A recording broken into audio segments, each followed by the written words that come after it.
Bismillahirrahmanirrahim. Assalamu alaikum dear student. Welcome to my YouTube channel. This is Mushtaq Ahmad. Dear student, today we will discuss about nucleotides. आज हम nucleotides के बारे में detail के साथ discussion करेंगे, तो आपने लास्ट तक हमारे साथ रहना है। आपकी जितनी भी कंफ्यूजन होगी वो आज क्लियर हो जाएगी। न्यूक्लियोटाइड को हम किस तरह डिफाइन करते हैं? The building units of nucleic acid is called nucleotide. Dear student, जो न्यूक्लियोटाइड्स है ये क्या है? बिल्डिंग यूनिट्स है। किसके? न्यूक्लिक एसिड के। अब न्यूक्लिक एसिड को हम क्या कहते हैं? पॉलीन्यूक्लियोटाइड। Poly nucleotide. इसके एग्जांपल क्या है? DNA and RNA. No dear student, जो पॉलीन्यूक्लियोटाइड है या न्यूक्लिक एसिड है ये बहुत सारे न्यूक्लियोटाइड से मिलकर बना होता है। क्लियर? इसलिए हम कहते हैं कि न्यूक्लियोटाइड क्या है? ये एक बिल्डिंग यूनिट है, यानी बहुत सारे न्यूक्लियोटाइड जो आपस में मिलते हैं तो वो क्या बनाते हैं? पॉलीन्यूक्लियोटाइड, यानी कि डीएनए आरएनए। और इस पॉलीन्यूक्लियोटाइड को हम क्या नाम देते हैं? न्यूक्लिक एसिड का। अब अगर हम बात करें कंपोजिशन की, तो nucleotide is composed of basic 3 component. First one is pentose sugar, second is nitrogenous base and third one is phosphate group. No dear student, ये बात आपने हमेशा याद रखनी है कि nucleotide is composed of 3 main components. First one is pentose sugar, second is nitrogenous base and third one is phosphate group. No dear student, अब हम वन बाय वन इन सब को डिटेल के साथ डिस्कस करेंगे। सबसे पहले हम बात करते हैं पेंटोज शुगर की। अब नाम से शो हो रहा है कि ये क्या है? 5 कार्बन शुगर है, यानी कि ऐसे शुगर का मॉलिक्यूल जिसमें 5 कार्बन हो। क्लियर? उसको हम क्या कहते हैं? पेंटोज शुगर कहते हैं। ये बात आपने मस्ट एमसीक्यूज के लिए याद रखनी है। Dear student, in DNA it is deoxyribose. DNA में आपको ये डीऑक्सीराइबोज की फॉर्म में मिलेगी। And in RNA it is ribose, और आरएनए में आपको ये राइबोज की फॉर्म में मिलेगी। नो डियर स्टूडेंट, अब हम इस कंसेप्ट को क्लियर करते हैं कि डीऑक्सीराइबोज का क्या मतलब है और राइबोज का क्या मतलब है, और इससे आपको क्लियर हो जाएगा कि डीएनए और आरएनए के पेंटोज शुगर में या राइबोज शुगर में क्या डिफरेंस है। डियर स्टूडेंट, यहां पर हमने 2 स्ट्रक्चर ड्रा किए हैं। एक को हम नाम देते हैं आरएनए, क्लियर, और दूसरे को हम नाम देते हैं डीएनए। डियर स्टूडेंट, अब क्वेश्चन अराइज होता है कि इन दोनों में अब हम फर्क किस तरह करेंगे, यानी इसमें हम डिफरेंस किस तरह बताएंगे या डिफरेंस हम किस तरह मालूम करेंगे। डियर स्टूडेंट, ये दोनों जो है ये क्या है? 5 कार्बन शुगर है। कितने? 5 carbon sugar. Carbon 1, carbon 2, carbon 3, carbon 4 and carbon 5। और यहां पर भी ये क्या है? Carbon 1, carbon 2, carbon 3, carbon 4 and carbon 5। No dear student, जिस तरह हमने पहले डिस्कस किया कि ये क्या है? 5 कार्बन शुगर है, तो यहां पर हमने क्लियर कर दिया कि दोनों क्या है? 5 कार्बन शुगर है। बट डिफरेंस कहां पर आ रही है? अगर हम केमिकल फार्मूला को देखें डीएनए का, तो यहां पर आपको C5H10O4 मिलेंगे। क्लियर? और अगर हम आरएनए का केमिकल फार्मूला देखें तो यहां पर आपको C5H10O5 मिलेगा। तो यहां पर डिफरेंस कहां पर आ रहा है? यहां पर आपको 4 ऑक्सीजन मिलेंगे और यहां पर आपको 5 ऑक्सीजन मिलेंगे। क्लियर? नो डियर स्टूडेंट, ये बात मस्ट आपने एमसीक्यूज के लिए याद रखनी है कि डीएनए यानी कि डीऑक्सीराइबोज में आपको 1 ऑक्सीजन कम मिलेगी और आरएनए में आपको 1 ऑक्सीजन ज्यादा मिलेगा। क्यों? क्योंकि आरएनए में O5 है। क्लियर? और डीएनए में क्या है? O4 है। अब डियर स्टूडेंट, यहां पर आपने मस्ट ये बात एमसीक्यूज के लिए याद रखनी है कि कार्बन नंबर 2 पे जो है वो ऑक्सीजन एब्सेंट होता है। क्या एब्सेंट होता है? कार्बन नंबर 2, यानी कि कार्बन नंबर 2 में डीएनए के अंदर जो ऑक्सीजन है वो एब्सेंट होता है, इसलिए हम क्या कहते हैं, डीऑक्सी यानी कि रिमूवल ऑफ ऑक्सीजन। क्लियर। और आरएनए में जो है वो ऑक्सीजन प्रेजेंट होता है। तो ये इन दोनों में मेन डिफरेंस है। अगर आपसे कोई पूछता है कि डीएनए और आरएनए में मेन डिफरेंस क्या है, तो डीएनए में कार्बन नंबर 2 पे ऑक्सीजन एब्सेंट होता है और यहाँ पर कार्बन नंबर 2 पे ऑक्सीजन प्रेजेंट होता है, इसलिए हम क्या कहते हैं इसको, राइबोस आरएनए को, और डीएनए को हम डीऑक्सीराइबोस कहते हैं। क्लियर। तो ये बात मस्ट आपने याद रखनी है। अब हम बात करते हैं नाइट्रोजीनियस बेस की। डियर स्टूडेंट, नाइट्रोजीनियस बेस क्या है, cyclic compound of carbon and nitrogen. ये बात मस्ट आपने याद रखनी है कि एक ये क्या है, साइक्लिक कंपाउंड है। क्लियर। यानी कि इनकी जो शेप होती है वो रिंग में होती है। क्लियर।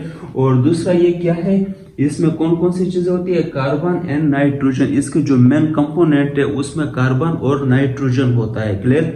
डियर स्टूडेंट, इसके दो मेन टाइप्स है।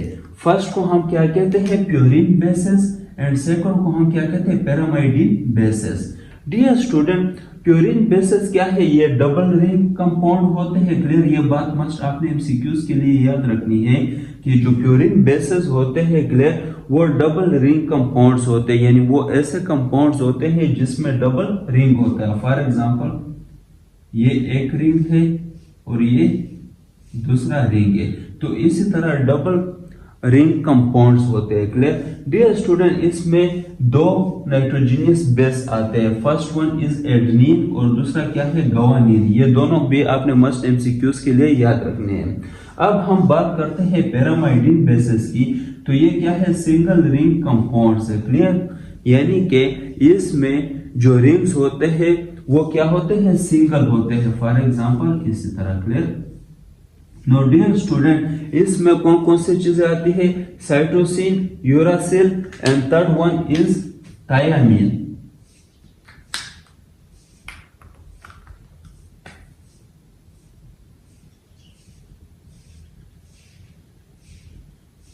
No dear student, cytosine, uracil and thiamine ये तीनों क्या है, सिंगल रिंग कंपाउंड्स है। क्लियर। जबकि एडेनिन और गुआनिन क्या है, ये डबल रिंग कंपाउंड है। तो ये भी बात आपने मस्ट एमसीक्यूज के लिए याद रखनी है। क्लियर। नो डियर स्टूडेंट, अब हम बात करते हैं नंबर 3 पे फास्फोरिक एसिड की। डियर स्टूडेंट, फास्फोरिक एसिड क्या करता है, ability to develop ester linkage with pentose sugar. Dear student, ये जो पेंटोज शुगर होते हैं न्यूक्लिक एसिड में या पॉलीन्यूक्लियोटाइड चेन में या फिर डीएनए आरएनए में, तो ये एक दूसरे के साथ लिंकेज करते हैं। क्लियर। एक दूसरे के साथ लिंक होते हैं, बॉन्ड बनाते हैं। तो वो लिंक जो है वो कौन करवाता है, वो फास्फोरिक एसिड करवाता है। और इस लिंकेज को हम क्या कहते हैं, जो पेंटोज शुगर के दरमियान होती है उसको हम क्या कहते हैं, ईस्टर लिंकेज। ये बात मस्ट आपने एमसीक्यूज के लिए याद रखनी है कि पेंटोज शुगर के दरमियान जो लिंकेज होती है उसको हम क्या नाम देते हैं, ईस्टर लिंकेज। और ये कौन करवाता है, phosphoric acid. Phosphoric acid link to pentose sugar of 2 nucleotide form phosphodiester linkage. Dear student, अगर दो पेंटोज शुगर के दरमियान लिंकेज आ जाए, फास्फोरिक एसिड उस लिंक को बनाए, क्लियर, तो उसको हम क्या नाम देंगे, फास्फोडाइईस्टर लिंकेज। यानी इसमें दो शुगर के मॉलिक्यूल या दो पेंटोज आ गए। क्लियर। और फास्फोरिक एसिड जो है उसने दो पेंटोज शुगर के साथ लिंक बनाया है, तो इसको हम क्या कहेंगे, phosphodiester. Di means 2 linkage. Clear. और ये क्या है, फास्फेट ग्रुप का स्ट्रक्चर है। क्लियर। नो डियर स्टूडेंट, अब हम बात करते हैं और इस कंसेप्ट को हम क्लियर करते हैं, structure of nucleotide. Structure of nucleotide. Dear student, यहां पर हमने दो न्यूक्लियोटाइड्स को ड्रा किया है। सही है। फर्स्ट वन ये ऊपर वाला है और दूसरा ये नीचे वाला है। ये दो हमने इसलिए ड्रा किए क्योंकि इसमें डिफरेंट बॉन्ड्स आते हैं, तो उस बॉन्ड को समझने के लिए हमने दो न्यूक्लियोटाइड का स्ट्रक्चर यहाँ पर ड्रा किया है। डियर स्टूडेंट, ये फर्स्ट वन जो आपको रिंग की शेप में नजर आ रहा है स्ट्रक्चर, सर्कल, इसको हम क्या नाम देते हैं, नाइट्रोजीनियस बेस। ये क्या है, nitrogenous base. Clear. Second number पर आपको ये 5 कार्बन शुगर नजर आ रही है, क्लियर, रेड कलर में। ये क्या है? Pentose sugar, pentose sugar. और थर्ड नंबर पर आपको ये जो ब्लू कलर में शेप नजर आ रही है, इसको हम क्या नाम देते हैं? फॉर एग्जांपल ये क्या है? Phosphate group, phosphate group. No dear student, जिस तरह हमने डिस्कस किया कि कंपोजिशन में जो न्यूक्लियोटाइड्स की कंपोजिशन है उसमें 3 चीजें होती है, क्लियर। पेंटोज शुगर होता है, नाइट्रोजीनियस बेस होता है और फास्फेट ग्रुप होता है, क्लियर। और अब ये एक न्यूक्लियोटाइड है जिस आपको नाइट्रोजीनियस बेस मिलेगा, पेंटोज शुगर मिलेगी और साथ में ये फास्फेट ग्रुप मिलेगा। डियर स्टूडेंट, जो नाइट्रोजीनियस बेस और पेंटोज शुगर के दरमियान बॉन्ड होता है, क्लियर, जो लिंकेज होती है, इसको हम क्या नाम देते हैं? Glycosidic bond. ये बात मस्ट आपने एमसीक्यूज के लिए याद रखनी है। जो नाइट्रोजीनियस बेस और पेंटोज शुगर के दरमियान यानी राइबोज शुगर के दरमियान जो बॉन्ड होता है, जो लिंकेज होती है, उसको हम क्या नाम देते हैं? Glycosidic bond. क्लियर।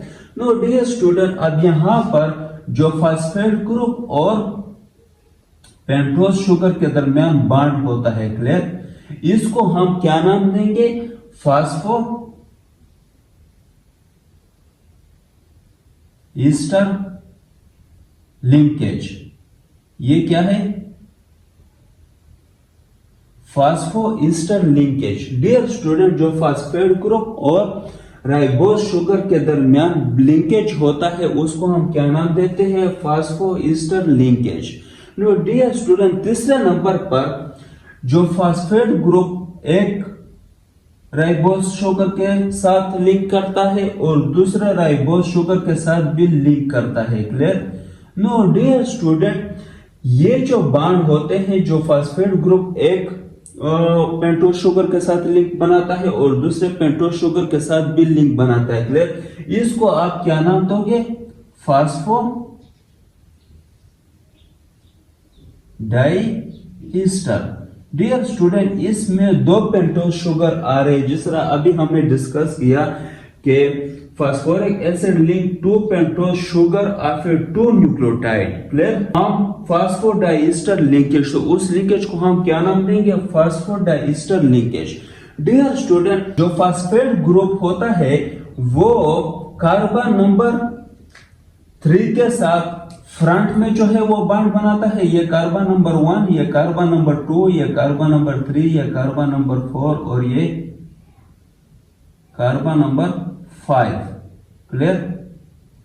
और इसी तरह जो फास्फेट ग्रुप है वो कार्बन नंबर 5 के साथ लिंक करता है बैक न्यूक्लियोटाइड, यानी कि जो पीछे का न्यूक्लियोटाइड होता है वहां पर कार्बन नंबर 5 के साथ लिंक बनाता है और जो फ्रंट वाला न्यूक्लियोटाइड होता है वहां पर कार्बन नंबर 3 के साथ लिंक बनाता है और इसको हम क्या कहते हैं? Phosphodiester linkage. ये बात मस्ट आपने एमसीक्यूज के लिए याद रखनी है।